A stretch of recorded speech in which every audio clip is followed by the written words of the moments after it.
Welcome, night dwellers and all my fiendish friends. You've tuned in to DreadWaveFM, where the static hums with secrets and the shadows whisper stories they rather keep buried. I'm your host with the ghosts. As always, I'll be offering you all a chilling toast this evening. I am Gentleman Jack. Here we don't just tell scary tales. We unearth the real horrors that lurk beneath the surface. True crime, unsolved mysteries, eerie encounters, the things that claw at the edges of reality, waiting for someone to notice. Some say truth is stranger than fiction. Tonight, let's put that to the test. Dim the lights, listen closely, and remember, some stories don't end just because we stop telling them. This is DreadWaveFM. This happened to me when I was in college, renting an old house with two roommates, Megan and Jason. It wasn't the nicest place, but it was cheap, and for 3 broke students, that was enough. The house had some quirks, uneven floors, doors that didn't quite shut properly, and a basement that always smelled like damp earth. At first, we loved the place. We threw small get-togethers, stayed up watching movies, and made the best of our weird old rental. But it didn't take long for strange things to start happening. At first, it was little things. We'd hear faint rustling at night, like someone shifting around in another room. But we'd chalk it up to the old house settling. Megan swore she heard footsteps in the hallway while she was home alone. But we teased her for being paranoid. Then, the doors started opening on their own. At first, it was just the hallway closet. Nothing dramatic, just slightly ajar in the morning where none of us had touched it. But then it was the bathroom door. Then Megan's bedroom. She started waking up to her door wide open, despite closing it before bed. She swore she locked it. We tried to rationalize it. Maybe it didn't latch all the way. Maybe a draft from the vents pushed it open. But the fear in Megan's face told me she didn't believe that. Then came the breathing. One night, Megan woke up suddenly. The room was silent, except for the unmistakable sound of slow, heavy breathing. Not hers. It was coming from inside her closet. She told herself it was her imagination. She told herself to go back to sleep. But she couldn't. She lay there, barely breathing, staring at the closed closet door. The breathing stopped. The next morning, she told us about it, her voice shaking. We laughed it off. Jason joked that it was a ghost pervert living in her closet. Megan didn't think it was funny. None of us did after that night. A few days later, I woke up thirsty and went to the kitchen for some water. The house was quiet.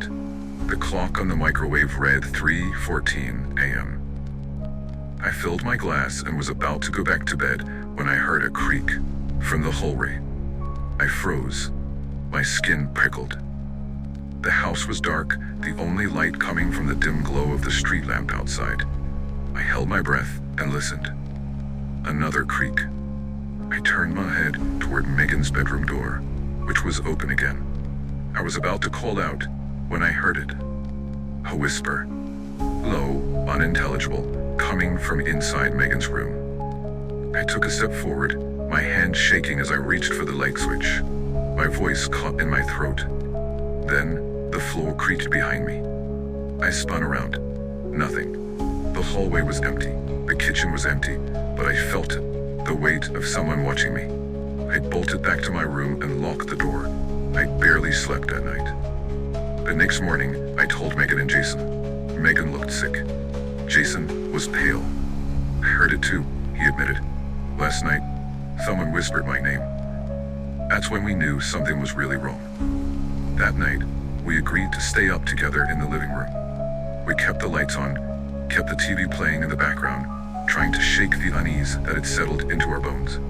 And then, a loud thump came from the basement. We all jumped. Jason grabbed a baseball bat. Megan clutched my arm. We stared at the basement door, waiting. Another thump. I swallowed hard. A rat. Jason shook his head. That's not a rat. He stepped forward, gripping the bat tightly, and reached for the doorknob. He took a deep breath, then yanked the door open. Silence. The dim basement light flickered as we crept down the stairs. The air was damp, heavy. I could hear my own heartbeat. Jason reached the bottom first and stopped dead. Holy shit. Megan and I followed his gaze. There, in the corner of the basement, behind an old shelving unit, with a hole in a wall. At first, I thought it was just a crack in the foundation, but then I saw it. That hidden crawl space. Jason hesitated, then stepped closer, peering inside. He swore under his breath. I leaned forward, and my stomach dropped. There was a sleeping bag, a pile of empty food wrappers, a flashlight, a notebook. Someone had been living there. Jason grabbed the notebook and flipped it open. His face went white. "What?" Megan whispered. Jason slowly turned the notebook toward us. It was filled with notes about us. Megan sleeps with the light on. Jason goes running at 6 a.m. She heard me last night. I stepped back, my entire body numb with fear. Then Jason turned the page, and his hands started shaking. The last entry was written in fresh ink. They found the hole, need to move. We ran. We didn't grab anything, didn't turn off the lights. We ran out of that house and called the police. The cops arrived fast. They searched the basement, but whoever had been staying there was already gone. The hole led to a larger tunnel that connected to the house next door, which had been abandoned for years. We moved out immediately. I still think about it sometimes, about how long that man had been watching us, how many times he had stood in our rooms at night, just watching, how close I had been to him in the dark. We never found out who he was, and I hope to God we never do. Let's not meet. This happened 2 years ago, and I still get chills thinking about it. I was driving home late at night from a friend's house. We had been watching horror movies, which left me a little on edge, but I kept telling myself that real life wasn't like the movies. It was past midnight, and the roads were empty. Just miles of dark highway stretching ahead of me. My car was the only one in sight. Then I noticed it. A white van in my rearview mirror. At first, I thought nothing of it. But after about 5 minutes, I realized the van was keeping perfect pace with me. I changed lanes. So did the van. I slowed down. So did the van. My stomach twisted. I told myself I was just being paranoid.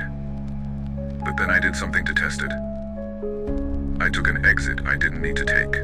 So did the van. At this point, my heart was hammering. I tried to stay calm, but every instinct in my body was screaming. I turned down a random side street. The van followed. I turned again. So did it. It wasn't a coincidence anymore. Someone was following me. I spotted a gas station up ahead. It was brightly lit, with a few cars parked outside. I pulled in fast, parking right by the entrance. I didn't get out. Instead, I watched in my mirror as the van pulled into the farthest corner of the lot. It didn't park at a pump. It didn't move forward. It just sat there, engine running. I gripped the steering wheel so tightly, my knuckles went white. I felt trapped. If I drove off, would they follow me again? If I stayed, would they get out? The cashier inside, a guy in his 40s with tired eyes, must have noticed the way I was staring, because he stepped outside. I rolled down my window, just a little. "You okay?" he asked. I hesitated, then nodded toward the van. "That car's been following me." The cashier's face darkened. He nodded once. "Stay here," he said. Then he casually walked toward the van, like he was taking out the trash. I watched as he got closer. Then, the second he stepped near the driver's side window, the van peeled out of the parking lot. It sped away so fast that the tires screeched. I sat there, heart racing. The cashier walked back over. "You should call the cops," he said. I nodded, but I was too shaken to think clearly. I thanked him, stayed parked for another 10 minutes, and then finally convinced myself it was safe to leave. I took a different route home, driving slow, constantly checking my mirrors. No sign of the van. I told myself it was over. I was wrong. A week later, I was at a red light. It was late at night again. I had just finished a shift at work. That's when I saw it.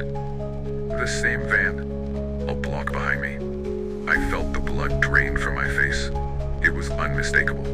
The same old white van, the same dent on the lid. Had they been following me all week? Did they know where I lived? The light turned green, but I couldn't move. My hands were slick with sweat, my pulse pounding.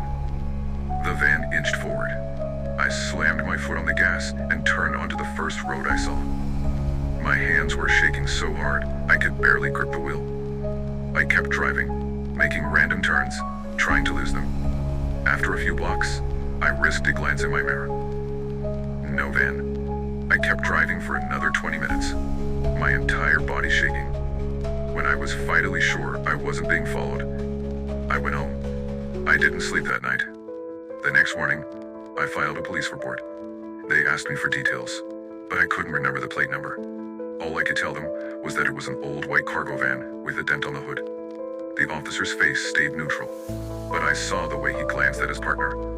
Like this wasn't the first time they'd heard something like this. He told me to be careful, to always check my surroundings before getting into my car, to call 911 immediately if I saw the van again. I never did. I don't know who was in that van. I don't know what they wanted. But I have a feeling that if I hadn't stopped at that gas station that night, I might not be here today.